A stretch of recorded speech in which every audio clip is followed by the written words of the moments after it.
Con el sistema semáforo podremos reactivar nuestra economía y seguir cuidándonos en la nueva normalidad. Conoce cómo funciona cada etapa. Cuando el semáforo de tu estado esté en color rojo, solo las actividades esenciales como la producción y venta de alimentos pueden trabajar con las medidas de prevención necesarias como la sana distancia y la sanitización. En naranja, se suman actividades no esenciales como hoteles y cines, pero solo a la mitad de su capacidad y siguiendo las medidas de prevención. Además, podremos acudir a los parques cuidando el 30% de capacidad. Si está en amarillo, las actividades no esenciales como restaurantes, hoteles y plazas podrán estar a un 60% de capacidad con las medidas de prevención. Finalmente, cuando esté en verde se podrá regresar a las clases presenciales, así como a los bares y gimnasios, cuidando las nuevas medidas sanitarias para evitar contagios.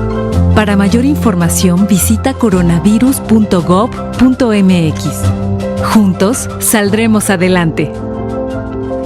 Gobierno de México.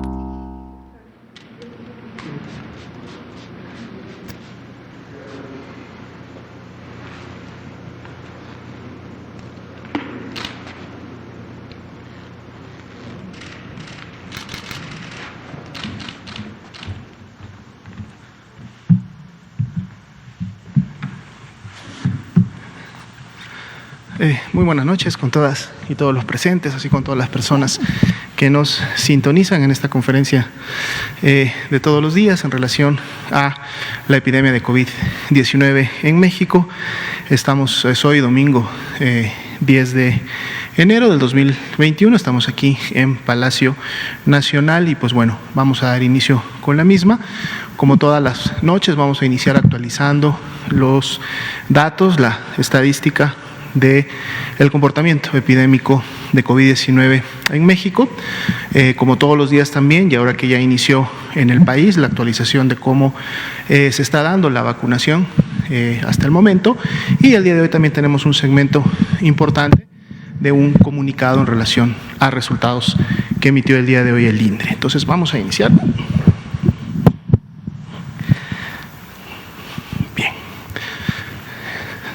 Si nos lo permiten, por favor,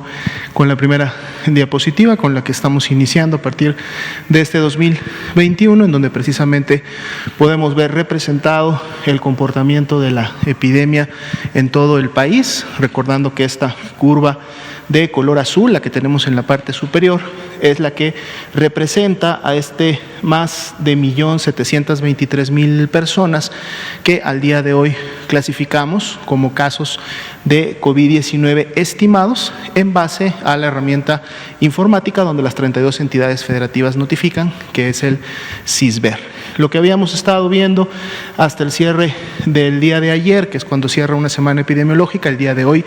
estamos iniciando una nueva semana epidemiológica, la 2 de este año, pero estamos graficando la semana 53 del año pasado, recordando que siempre vamos en las gráficas 2 semanas atrás para efectos de evitar los sesgos de notificación y de diagnóstico que en su momento pueden mostrar un comportamiento que no es realmente el más acercado a la realidad. Pero entonces ahora que abrimos ya la semana 53, todavía del 2020, la última del año pasado, pues bueno, vemos que después de haber tenido 2 semanas consecutivas, la 51 y la 52, con un comportamiento descendente, sobre todo de manera importante entre la 51 y la 52, como lo mencionaba ayer el doctor Ruy López Ridaura, pues bueno, el día de hoy abrimos con nuevamente un incremento entre las semanas ahora 52 y 53. Es un incremento de un más 3%, lo que lógicamente confirma que la epidemia en México y en varias de las entidades federativas continúa todavía activa, continúa generándose contagios y por lo tanto estamos aún confirmando casos. Dado que hoy es domingo y apenas estamos abriendo la semana, lo más seguro, y como lo hemos visto ya en semanas previas y como conocemos, este incremento de un más 3% probablemente se estará a su vez incrementando en los siguientes días hasta el próximo sábado, cuando esta semana termine. Entonces, un poco la expectativa que tenemos, y claro que la cantidad o magnitud de este incremento dependerá precisamente de cuántas personas sigan confirmándose y por lo tanto en base a estos números estimando que tengan la enfermedad de COVID-19. COVID-19. Así también tenemos nuestra curva de color verde, que es la que representa a las personas que se han estado recuperando. Como vemos, esta curva también tiene un comportamiento en espejo que va como 2 semanas atrás de la curva azul de casos estimados, y cuando abrimos entre las 52 y 53, pues representa también esa caída que veíamos entre las semanas 51 y entre 50 y 51, del año pasado, o en la curva azul. Lo que también resaltamos es en relación a los casos activos estimados, que para el día de hoy el corte de la base de datos son 91.773 y representan el 5% del total de casos estimados, siendo este 5% precisamente la representación de la epidemia activa, dado que son las personas que han iniciado con signos y síntomas en los últimos 14 días. Vemos ahora la siguiente diapositiva, el porcentaje de positividad, que es el que nos dice cómo más o menos está la circulación en la comunidad, es decir, qué tanto está presente el virus en las personas que están teniendo signos y síntomas respiratorios, sean leves o sean graves. Y como podemos ver, prácticamente desde hace 3 meses hemos tenido una meseta ondulante alta que ha estado fluctuando entre el 40 y 46%, dependiendo de cada semana. Hemos tenido una tendencia con ligera ascendencia en las últimas 3-4 semanas, y en esta, que es la 53, pues bueno, estamos abriendo con un porcentaje de positividad del 44% para efectos de la semana, aunque este 44% pues se mantiene en lo observado, como decíamos, en los últimos 3 meses. Cantidad de personas que han sido clasificadas como casos sospechosos y por lo tanto notificadas al sistema de información: más de 3.868.000 ya para el día de hoy, de las cuales 1.534.039 se clasifican como casos ya confirmados. La gran mayoría de estas por una prueba con resultado positivo, ya sea PCR o ya sea antigénica, que son las 2 pruebas que están oficialmente autorizadas en México para confirmar y diagnosticar casos de COVID-19, y así también a través de este mecanismo 1.924.348 personas han dado negativo a la prueba y por lo tanto están clasificadas en casos descartados de COVID-19. Y bueno, durante la semana vamos a estar siempre actualizando este y todos los demás datos para poder continuar observando el comportamiento. Veamos la siguiente diapositiva, es precisamente la curva de letalidad. Recordemos que la letalidad es la proporción de personas que lamentablemente fallece a consecuencia de las complicaciones de la enfermedad del total de las personas que han sido clasificadas como confirmadas a la enfermedad. La semana 53, que es la que estamos abriendo en gráficas esta semana, demuestra un incremento que está ocurriendo en la letalidad. Si recuerdan, el día de ayer cerrábamos en un 6% la semana anterior, y bueno, esta semana estamos abriendo en un 8%. Es un incremento de 2 puntos porcentuales en relación a la semana 52. Este porcentaje, esta letalidad, también se puede ir modificando en el transcurso de los siguientes días y semanas en función precisamente de, por un lado, la cantidad de personas que sigan siendo confirmadas a la enfermedad y también las personas que lamentablemente puedan continuar falleciendo. Para el corte de la base de datos del día de hoy son 133.706 las personas confirmadas que han fallecido a consecuencia de la enfermedad. Veamos la siguiente diapositiva. Tenemos la ocupación hospitalaria. Tenemos 3 grupos: aquellos estados que tienen una ocupación con más del 70%, lo cual es lógicamente una señal de alerta a través de la cual todos los procesos de reconversión y expansión hospitalaria deben de acelerarse y terminarse lo antes posible, y además en relación a cómo se va presentando la ocupación, porque con un 30% solo de disponibilidad es cuando inicia lógicamente el mayor riesgo de saturación. 6 entidades están en este rango, las nombramos rápidamente, de mayor a menor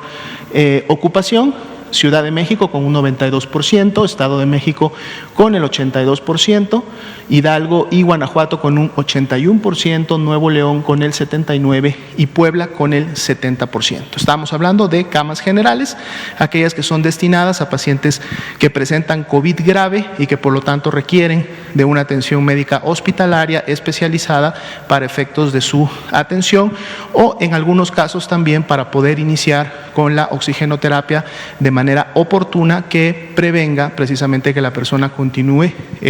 agravándose en relación a su estado clínico. Tenemos otras 7 entidades en el siguiente grupo de rangos, que es entre el 69 y el 50% de ocupación, es decir, tienen más de la mitad de sus camas ocupadas, pero no rebasan todavía este 70% de nivel, digamos, de seguridad. Y también de mayor a menor podemos encontrar a Morelos, a Nayarit, a Baja California, a Sonora, a Querétaro, a Guerrero y a Tlaxcala. Todavía la mayor cantidad de entidades en el país, que son 19, tienen más de la mitad de sus camas disponibles, es decir, tienen menos del 50% de ocupación. Cuando hacemos una media nacional, es decir, vemos cuál es el porcentaje de ocupación a nivel nacional de las 32 entidades federativas, dado que algunas tienen más, algunas tienen menos, inclusive entidades, como ustedes saben, como Campeche, como Chiapas, que se encuentran y continúan todavía en un nivel de riesgo bajo, con mucha disponibilidad hospitalaria, pues bueno, entonces tenemos esta media nacional de un 57%, que precisamente representa en su momento 18.060 camas ocupadas a nivel nacional de este gran total de 31.716 que en un momento están etiquetadas como camas para pacientes con IRA, es decir, infección respiratoria aguda grave, que es la forma grave precisamente que da COVID-19. Veamos la siguiente diapositiva. Misma información, pero ahora enfocada, mismo modelo de información, pero enfocado ahora a las camas con ventilador, que como sabemos son para los pacientes que presentan la mayor gravedad de la enfermedad y por lo tanto requieren de ventilación mecánica asistida para poder llevar a cabo de manera adecuada esta función que es tan importante para la oxigenación de todos los órganos y sobre todo aquellos vitales que tiene el organismo humano. Aquí tenemos 3 entidades que han superado ese 70%, Ciudad de México, Estado de México y Nuevo León, con 86, 83 y 72% respectivamente. En el siguiente rango tenemos a 5 entidades, es decir, entre el 69 y el 50, que son Baja California, Tlaxcala, Hidalgo, Morelos y Tabasco apenas alcanzando este 50% como tal. Y aquí sí tenemos muchas más entidades, 24 en total, que tienen menos del 50% de ocupación, esto quiere decir tienen más de la mitad de disponibilidad de este tipo de camas, que para efectos del nivel nacional son 5.172 camas disponibles, que es además, como ustedes ya saben, lo que ha permitido que en entidades que no tienen niveles importantes de ocupación, es decir, que están por debajo de un 30% de ocupación, por ejemplo, en este tipo de camas, pues bueno, pueden contribuir, apoyar y solidarizarse con otras entidades federativas como las que están en los primeros lugares de ocupación a través de la concesión del préstamo de equipamiento, recurso humano, técnico y profesional e insumos que en su momento contribuyen a que la reconversión y la expansión pueda seguir siempre en todas las entidades, sobre todo en aquellas que están teniendo los mayores niveles de ocupación, y entonces así poder tener siempre una cama disponible para las personas que así lo requieren. Bien,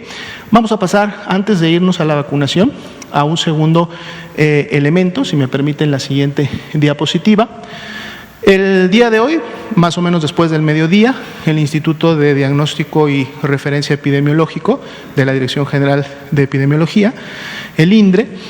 terminó finalmente de llevar a cabo la secuenciación completa del genoma de una muestra que había dado positiva al virus SARS-CoV-2, es decir, un caso confirmado de COVID-19, con el antecedente de viaje internacional y a su vez con el antecedente de ser un ciudadano del Reino Unido. Como ustedes saben, desde ya hace algunas semanas se conoce la presencia de una nueva variante del virus SARS-CoV-2 que fue notificada por el Reino Unido, que ha estado causando transmisión y brotes importantes de COVID-19 en este país, asociado también, lógicamente, a las temporadas decembrinas y la movilidad que en su momento se incrementa en las mismas, variante que había sido ya identificada desde el mes prácticamente de septiembre, es decir, ya tenía todo el último trimestre del año pasado circulando, ha sido identificada de hecho en más de 15, 16 países y bueno, el día de hoy México se suma con la identificación de esta nueva variante en un caso importado para el territorio mexicano. Ahorita en siguiente diapositiva, todavía no la pongamos, vamos a describir lo importante, lo más relevante en relación al caso. Pero aquí queremos resaltar que precisamente esta secuenciación nos permitió obtener la confirmación final. La probabilidad, y era una alta probabilidad de que esta muestra perteneciera a esta nueva cepa, la habíamos identificado ya desde principios de la semana pasada,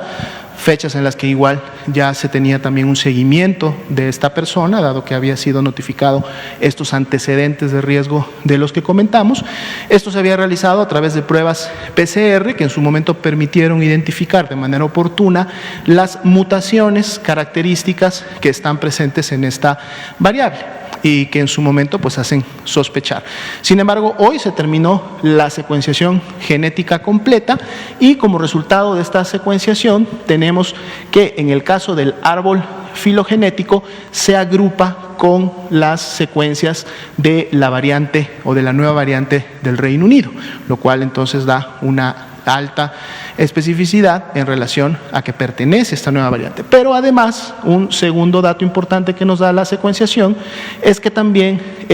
la secuencia nos revela que esta muestra corresponde al mismo linaje que la nueva variante del Reino Unido, más allá que contiene, como ya habíamos dicho, las mutaciones que en su momento se han identificado en la misma. Por lo tanto, ya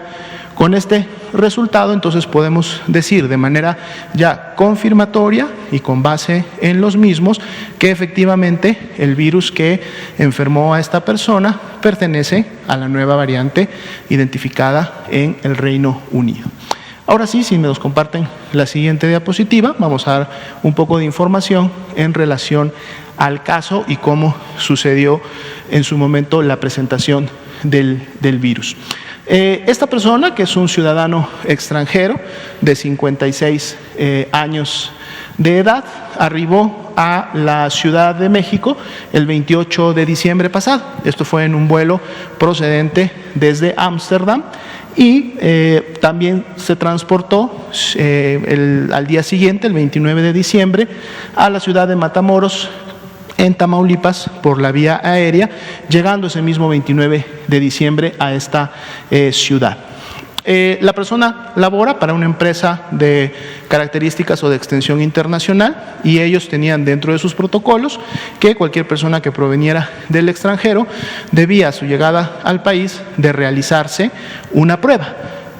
¿Cuál es la importancia en este punto? Que la persona venía asintomática, es decir, la persona no presentaba síntomas durante su vuelo de llegada a Ciudad de México. Sin embargo, en base a este protocolo, se toma una prueba, en este caso primeramente en un laboratorio privado, dado que está indicada por su empresa, la cual salió positiva ese 29 de diciembre por PCR. Ante el conocimiento de dicho resultado, el cual como ustedes saben es de notificación a la Red Nacional de Vigilancia Epidemiológica, fue abordado el caso ya de manera institucional por la Secretaría de Salud de esa entidad federativa, quienes decidieron volver a tomar una muestra para reconfirmar la que el laboratorio privado había obtenido. Eso fue el 31 de diciembre y tomando esta segunda muestra, vuelven a obtener un resultado positivo para virus SARS-CoV-2, lo cual lo clasifica como un caso ya de COVID-19. Dado que para estas fechas ya se tenía emitido las recomendaciones a toda la Red Nacional de Vigilancia, que cualquier persona que tuviera estos antecedentes, su muestra debe de ser remitida al INDRE, al Instituto de Diagnóstico y Referencia Epidemiológico, para efectos de cursar los PCRs en busca de la mutación y además la secuenciación genética que permita la identificación. Esto sucedió precisamente el 2 de enero, se envió la muestra e ingresó al INDRE. En relación a la persona continuó una valoración desde su día. Importante comentar que la persona se mantuvo aislada desde su llegada, dado que el protocolo mismo refiere que debe hacerlo de esta manera, hasta tener el resultado de la prueba. Cuando la prueba salió positiva, pues la persona continuó aislada y se mantuvo en seguimiento médico. Producto de este seguimiento médico, el 4 de enero fue remitido a un hospital privado, dado que en la oximetría estaba presentando lo que se puede considerar ya una desaturación de un 84%. Sin embargo, posterior a su valoración y la aplicación de tratamientos correspondientes, se decidió que la persona podía recibir tratamiento ambulatorio y ella pudo continuar en su aislamiento con este tratamiento. Sin embargo, el 8 de enero,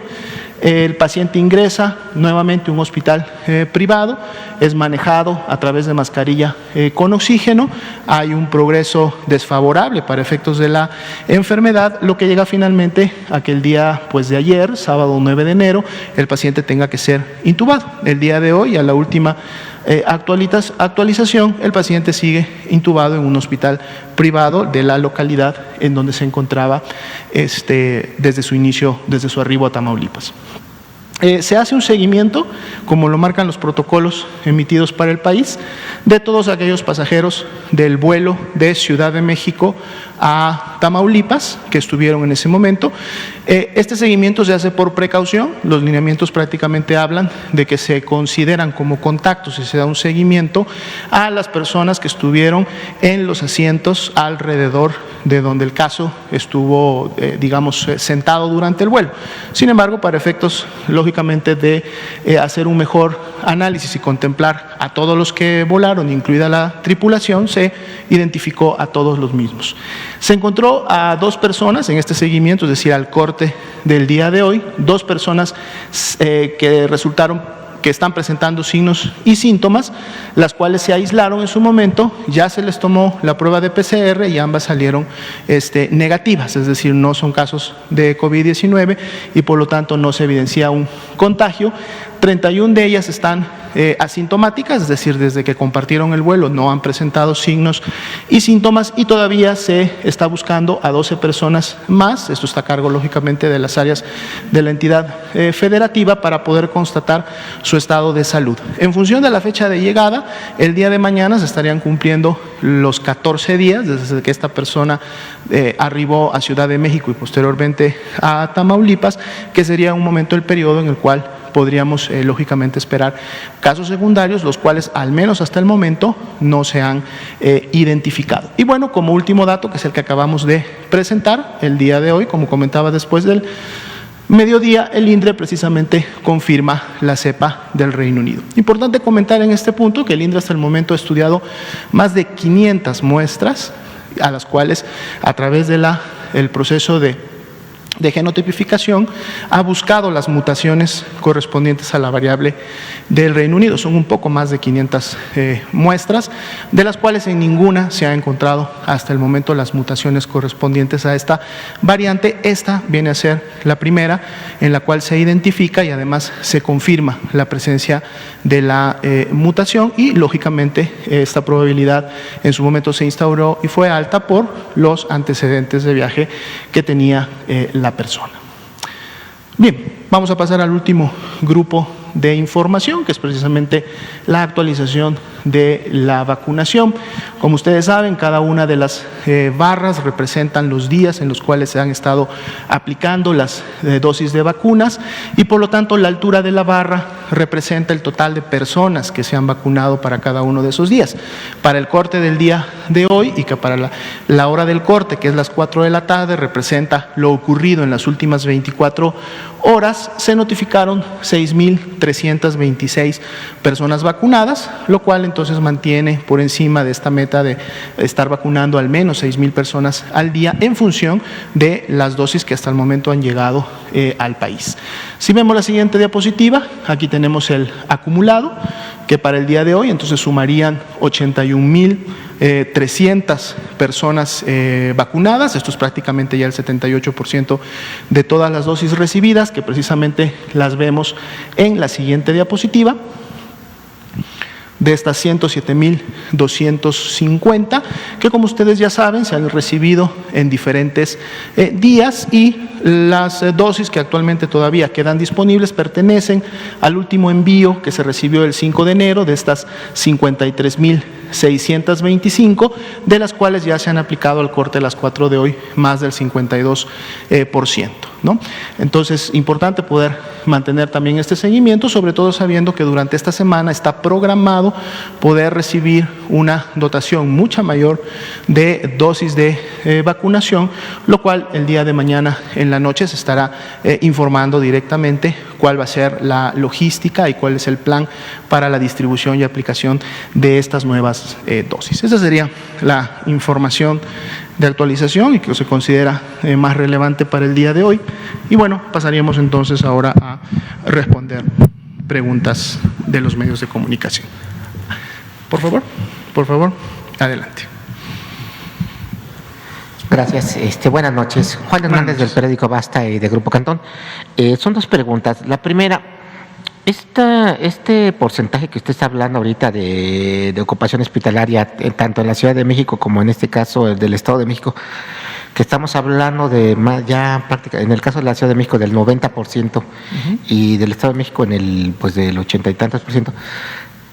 ¿Qué es lo que se tiene que hacer en este caso las autoridades? Porque parece que no, de unos días para acá se ha ido rebasando. Obviamente está hablando usted de la reconversión hospitalaria, pero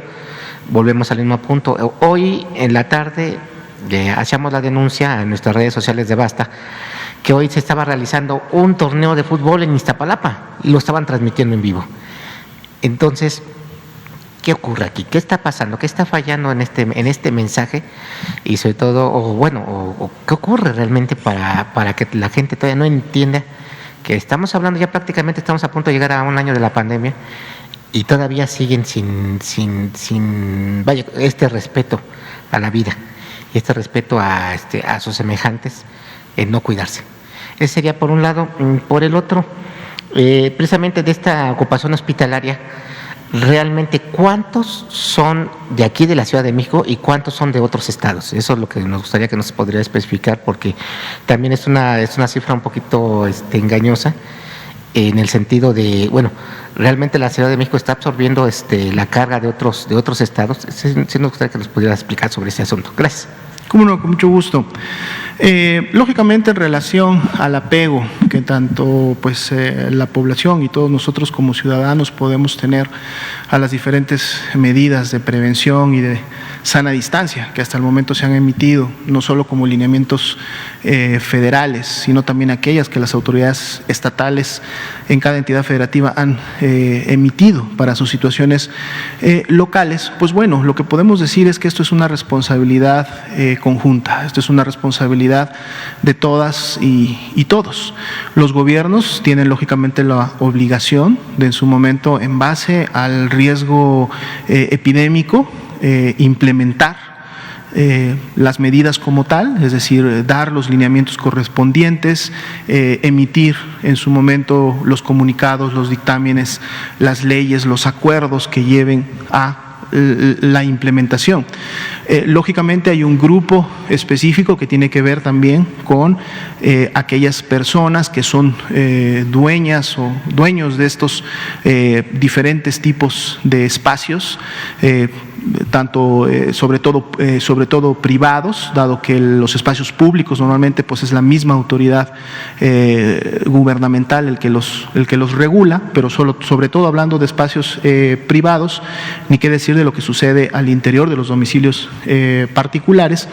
pues tiene la responsabilidad de poder implementar. Que esto se lleve a cabo, lógicamente, pues uno, depende de que estas personas dueñas de estos establecimientos o de este tipo de servicios acaten las indicaciones que las autoridades están dando. Las autoridades, a su vez, pues tienen, lógicamente, también la competencia de poder supervisar que éstas se estén llevando a cabo y en su momento poder implementar las medidas correspondientes para que éstas se lleven a cabo. Pero también hay otra gran parte importante, otro segmento para poder responder a las mismas, que es la decisión que cada uno de nosotros tomamos de acatarlos o no. Más allá de que un restaurante, un gimnasio, un área pública, un centro comercial esté o no abierto o esté brindando algún tipo de servicio, siempre tenemos nosotros la posibilidad de decidir quedarnos en casa o ir a este tipo de servicios. Entonces, como decimos, es algo compartido, o sea, es algo que en su momento tiene que estar tanto en la responsabilidad gubernamental que se tiene para los diferentes niveles y para los diferentes programas, pero también en la respuesta que la ciudadanía puede dar. Como ustedes saben, en México desde un principio de la pandemia nunca se han implementado, al menos no se han promovido desde el nivel federal, acciones de tipo coercitivo o acciones que en su momento se implementen a través del uso de la fuerza pública o de otros medios de gobierno que en su momento vayan dirigidas directamente a sancionar o limitar las libertades o los derechos de las personas. Siempre las intervenciones han sido dirigidas a los espacios o a las actividades que en su momento las personas pudieran realizar. Pero, reitero, lógicamente el poder lograr una respuesta lo suficientemente favorable para disminuir los contagios, pues depende de que todos nos sumemos. Las autoridades implementando las medidas, supervisando que éstas se lleven a cabo, pero también nosotros los ciudadanos acatando, haciendo caso y en su momento pues tratando de estar lo menos posible o solamente cuando es necesario o muy importante dejar de estar en el espacio público. En relación a la ocupación hospitalaria, lógicamente uno de los objetivos principales de monitorear la misma todos los días e inclusive dentro de cada día poder estar haciendo cortes. Recordemos que la red IRAG, que es un sistema informático que se implementó desde inicios de la pandemia el año pasado, se hizo precisamente con este objetivo, es decir, el poder conocer cuántas personas están demandando atención médica hospitalaria porque presentan infección respiratoria aguda, por eso su nombre es Red IRAG, es decir, no solamente monitorea casos confirmados de COVID-19 o solamente aquellas personas que salen positivas a una prueba y ocupan una cama de hospital, no, monitorea a todas las personas que necesitan una cama de hospital, sea cama IRAG general o sea cama IRAG con ventilador, solamente por efectos de presentar el síndrome de IRAG, ¿no? Es decir, ser un caso probable, ser un caso sospechoso de COVID-19. Y precisamente el objetivo de haber implementado esta red es poder detonar lo más oportunamente posible las medidas de reconversión y expansión hospitalaria. De hecho, con la implementación de esta red, en los días siguientes vino la publicación también de los lineamientos federales para la expansión y reconversión hospitalaria. Explicando un poco, recordando un poco lo que hablamos o cuando decimos reconversión hospitalaria, nos referimos precisamente a todas estas camas que pueden existir dentro de una unidad hospitalaria que no necesariamente estaban etiquetadas o estaban disponibles en un momento determinado para atender pacientes con IRAG, o sea, casos sospechosos de COVID-19, sino que estaban igual y destinadas para atender a otro tipo de pacientes, pero que entonces en la medida de la necesidad y precisamente de este monitoreo de la ocupación, día con día se va tomando la decisión en cada una de las unidades de entonces tomar más camas, de estas que no están etiquetadas, digamos, como camas de IRA general, precisamente para poder seguir atendiendo a los pacientes con IRA. Esto lógicamente se hace en base al monitoreo de la localidad o también a la necesidad que un mismo o único hospital pueda estar teniendo.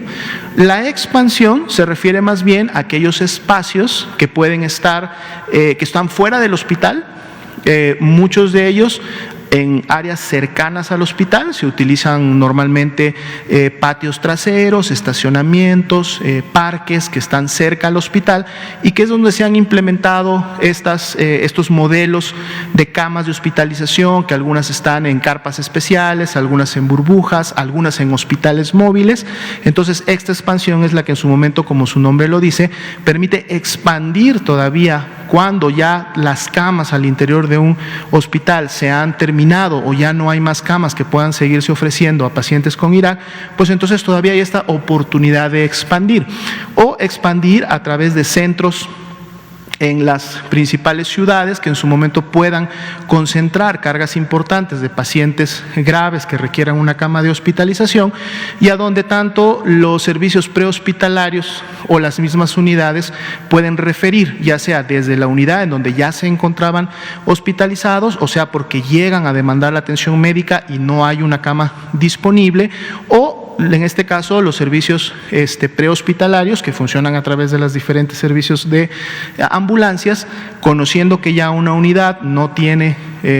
disponibilidad, pues bueno, entonces traslada directamente a estos centros. Aquí en la Ciudad de México, por ejemplo, dos grandes ejemplos de estos centros han sido precisamente el centro Banamex, que en su momento se ha implementado, así como el que se implementó por parte del ISSSTE en el autódromo de la ciudad, ¿no? Son ejemplos de cómo en su momento se trabaja. Ayer, precisamente, el maestro Zoé Robledo, director general del IMSS, dio una perspectiva de qué es cómo hasta el momento se ha trabajado estos dos ejercicios de expansión y reconversión hospitalaria y cuáles son un poco las metas que se tienen a futuro.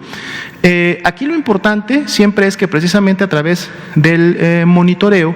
se tenga un buen porcentaje de disponibilidad. Lógicamente esta meta no siempre se puede lograr en función de lo ideal, que sería siempre poder tener un 30% de disponibilidad. Es por eso que siempre que presentamos la ocupación decimos, cuando llegamos al 70 o superamos al 70, se debe de haber estado ya teniendo todo lo necesario para la expansión y reconversión, para que entonces una vez que se pasa el 70,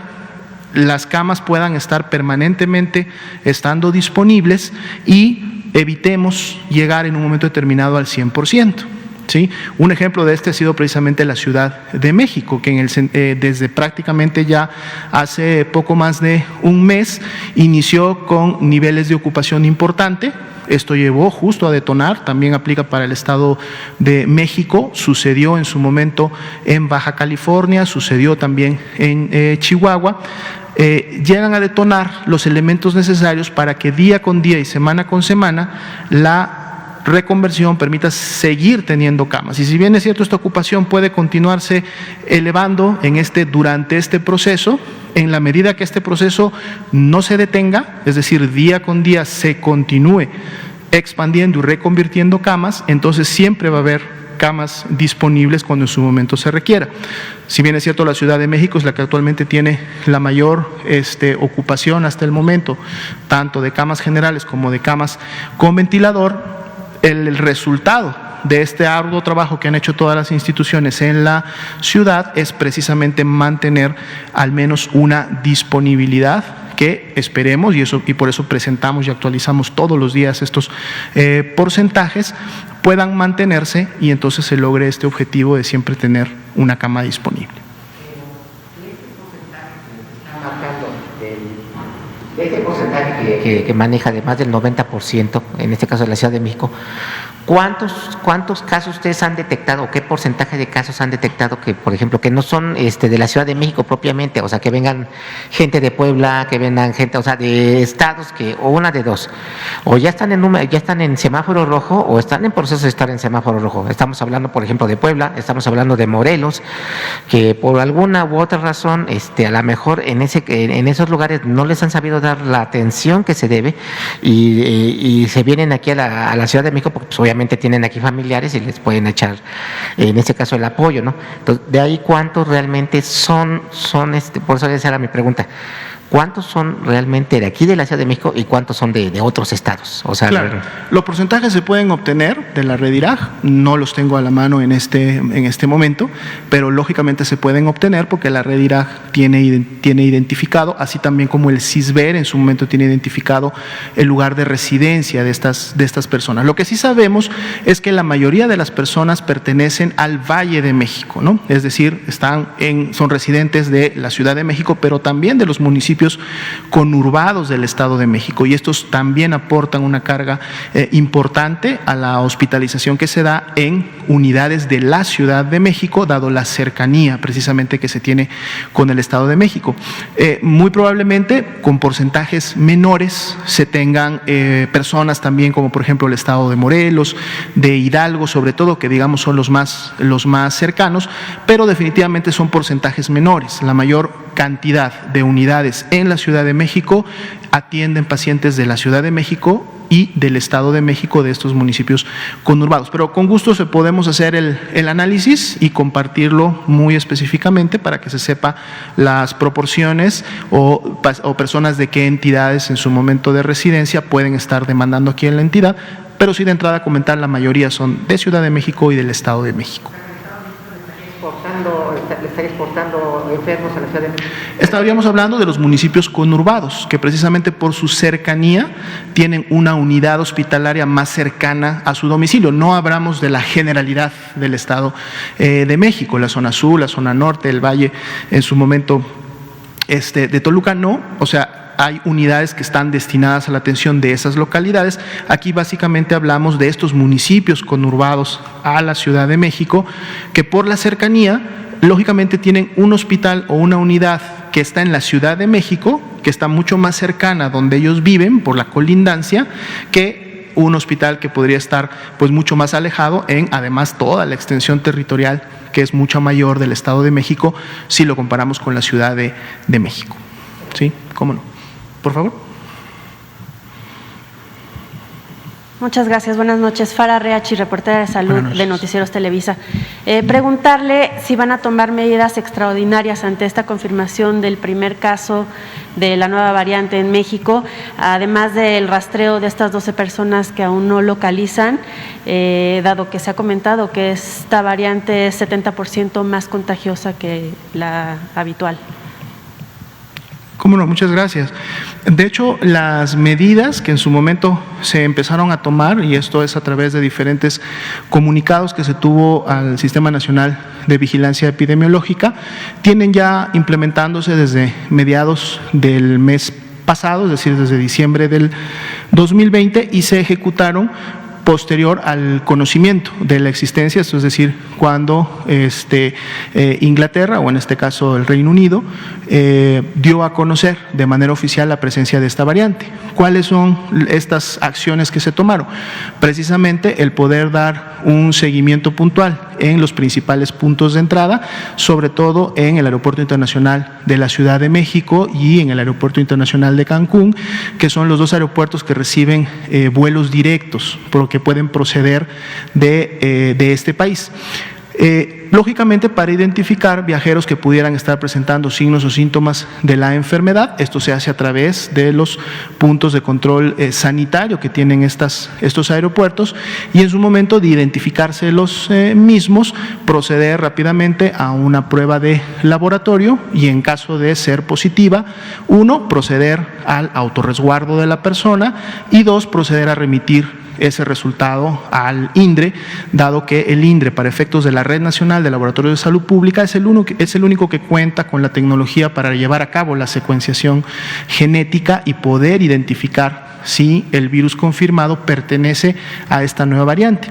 Esto aplica para todas las unidades de vigilancia epidemiológica en el país, que como digo en su momento se instruyó a todas a poder hacer este seguimiento.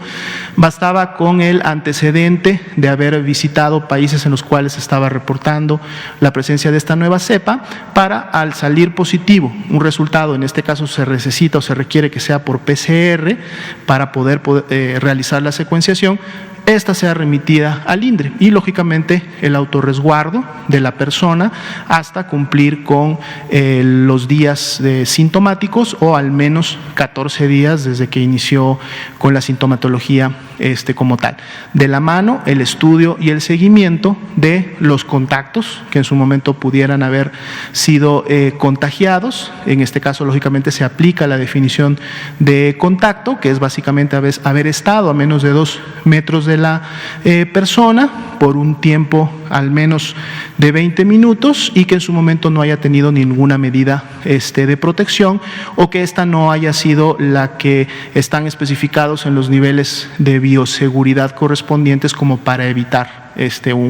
un contagio. Esta actividad precisamente o esta instrucción que en su momento y coordinación que se ha llevado con todas las unidades es la que precisamente llevó a poder identificar este caso, dado que siguiendo el lineamiento y la indicación correspondiente es que el resultado que en su momento se tiene de esta persona, o sea, cuando se confirma hacer caso de COVID-19, pues entonces es remitido por los antecedentes a el INDRE, quien posteriormente a través de la secuenciación lo confirma. Esas son las medidas que en su momento se han implementado. Recordemos que estamos ante una variante que está circulando desde el mes de septiembre. Desde el mes de septiembre al menos se tienen los primeros casos confirmados en Reino Unido y prácticamente ya desde los meses de noviembre se tiene la confirmación de la misma en varias partes del mundo, incluido países de Sudamérica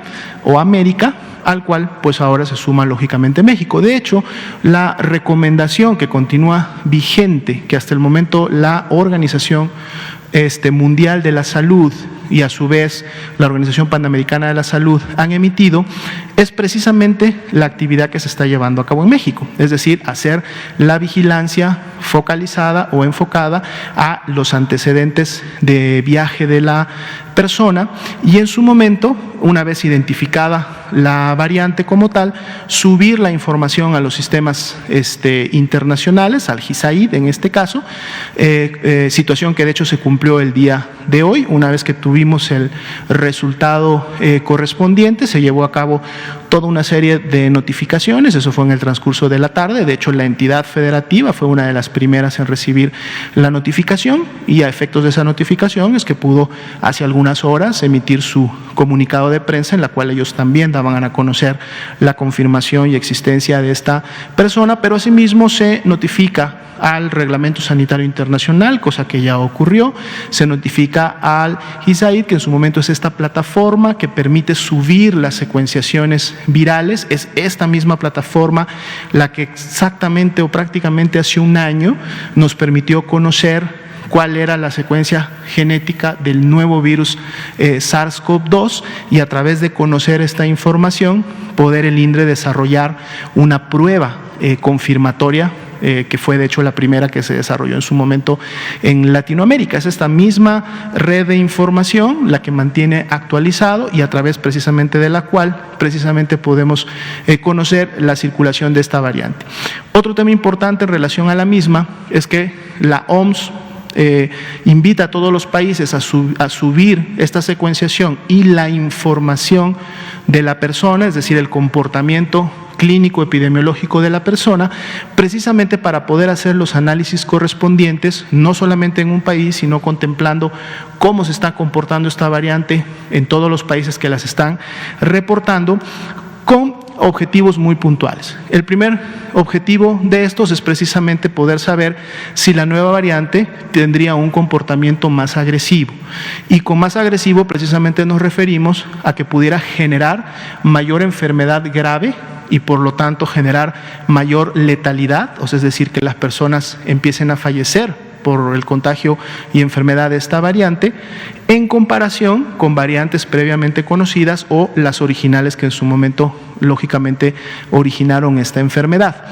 Para efectos de este objetivo, la información que tenemos por los canales oficiales de la OMS es que no se ha identificado, es decir, al realizar estas comparaciones, no se identifica todavía hasta el momento, a pesar de que ya la variante ha circulado en muchos lugares del mundo, recordando que tampoco es la primera variante que en su momento ha circulado. La OPS ha reportado ya más de 100 mutaciones en el mundo, de diferentes lugares y de diferentes variantes en relación a todo lo que ha sucedido el año pasado, y todas aquellas que son de interés se monitorean con este enfoque. Esta es la última y digamos una de las más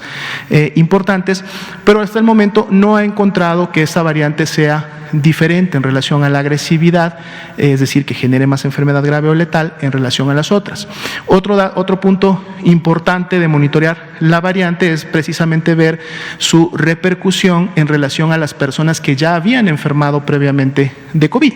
Es decir, si a mí ya me había dado COVID-19 el año pasado o en meses anteriores a que esta variante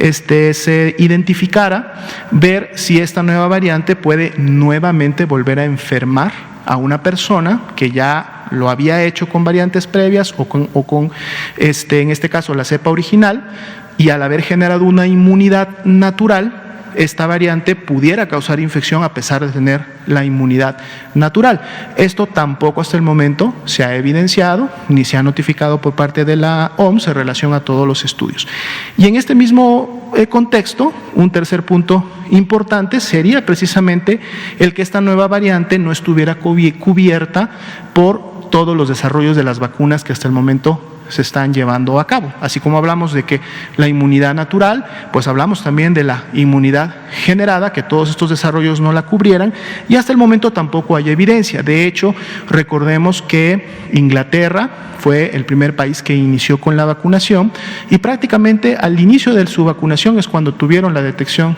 de esta nueva variante, y de las pruebas que hasta el momento se han hecho y se han dado a conocer, tanto por el país como también por la empresa Pfizer, recordando que es la misma vacuna que en su momento se está aplicando, no han identificado que la nueva vacuna no la cubre. Es decir, al revés de los estudios que se han dado hasta el momento y de lo que se conoce, la vacuna cubre a esta nueva variante. Eso es una buena noticia. Lógicamente, esto es un trabajo de seguimiento continuo que se debe de realizar no solo en México, sino en todo el mundo, porque la presencia de mutaciones que son propias de estos y otros virus respiratorios se van a seguir dando. Es decir, vamos a estar escuchando permanentemente de la aparición o ocurrencia de nuevas variantes. Ya hemos presentado en ocasiones previas, vamos a programarnos para que los profesionales especializados del INDRE en alguno de estos días nos presenten la actualización de lo que han encontrado hasta el momento de estas secuenciaciones, más allá de lógicamente la nueva variante y las nuevas que se puedan, nuevos casos que se puedan encontrar relacionados a ellos, las diferentes familias y los diferentes clados que inclusive se han encontrado al interior de México. Es decir, desde que llegó los primeros contagios, los primeros casos importados procedentes principalmente de Europa y en su momento de Estados Unidos al país, posterior a eso se fueron encontrando y generando diferentes clados y diferentes familias al interior de México, las cuales también a su vez, al comparar su comportamiento clínico epidemiológico entre ellas, no había un incremento o diferencias en el mismo que pudieran llevar a alguna otra acción más intensiva en relación a mantener su contención. Y bueno, finalmente también comentar, y este es un mensaje para las personas que nos están escuchando, que independientemente de la nueva variante o de las variantes ya conocidas o el virus original que en su momento se identificó en China y que posteriormente se exportó a todo el mundo, las medidas de prevención para evitar COVID-19 por cualquiera de las variantes continúan siendo las mismas, ¿sí? Si nosotros ponemos en práctica las medidas preventivas, es decir, la sana distancia en todo momento, Esto de siempre estar a mínimo 1,5 metros, idealmente 2 metros de cualquier persona a nuestro alrededor,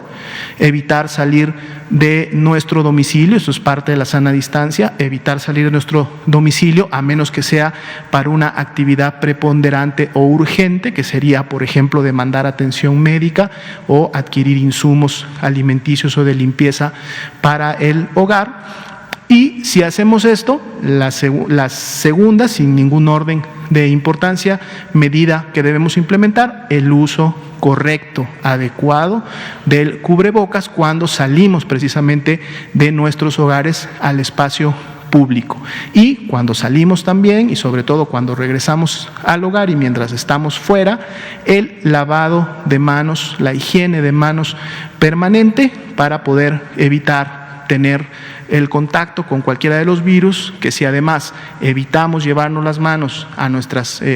vías respiratorias o inicio, boca, nariz y también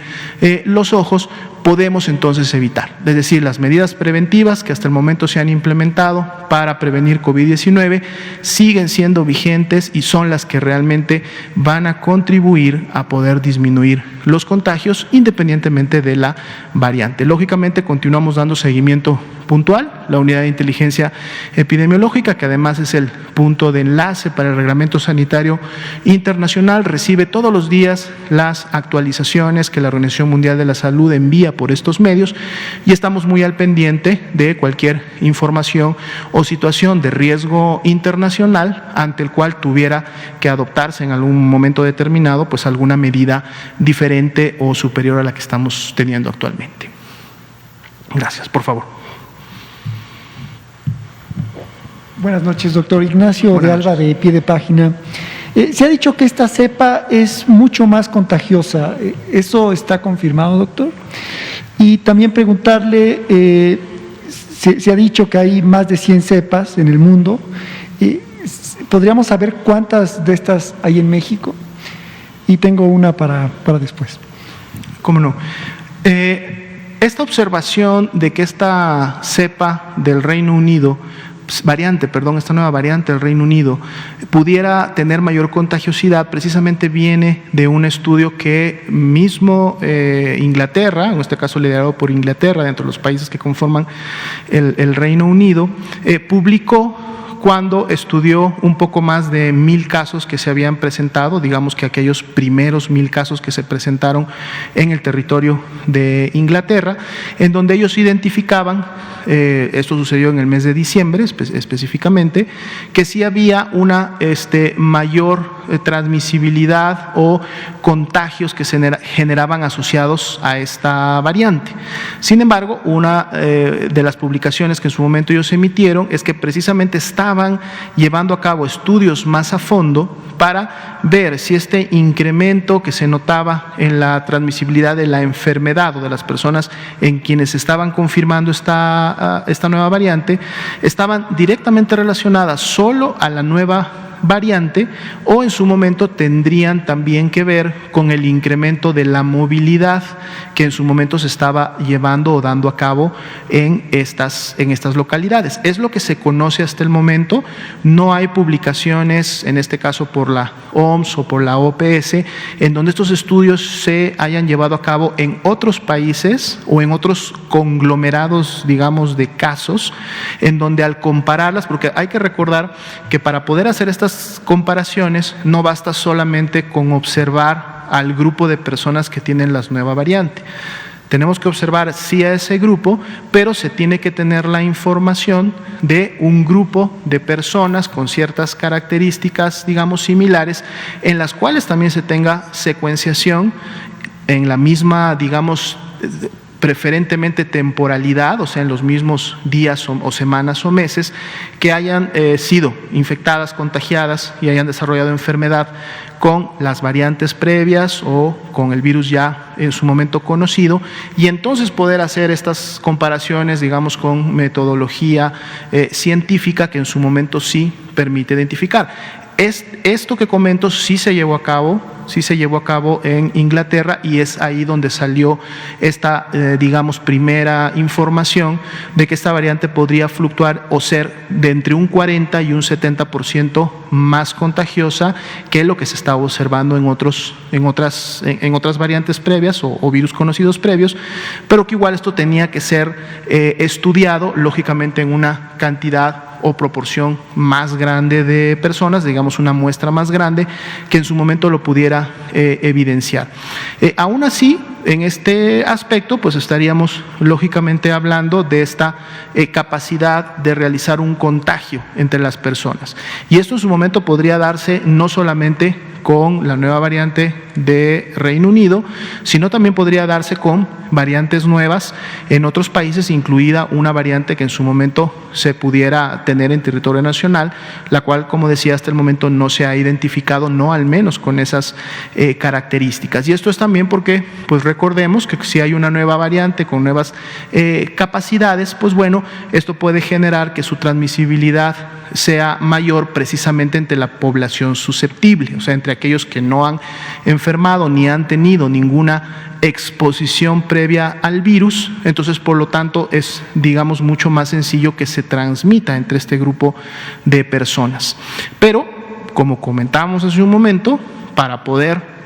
mitigar y disminuir esta transmisibilidad, así como la de virus previos, son las mismas medidas de prevención que todos nosotros como ciudadanos podemos implementar y que todos los días podemos tomar la decisión de ponerlas en práctica, porque estas van a evitar el contagio de esta o de cualquier otra variante.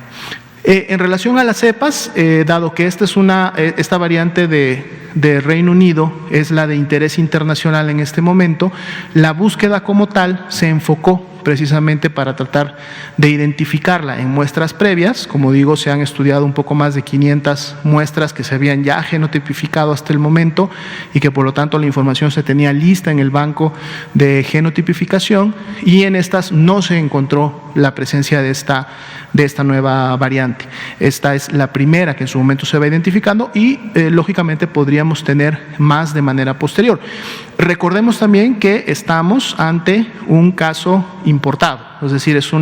sí es la variante del Reino Unido, pero no es una variante que está siendo identificada como de circulación en México o en la población mexicana. Es una variante que está siendo identificada a través de una importación al país y que además se han tomado pues todas las medidas necesarias para evitar contagios. Se va a continuar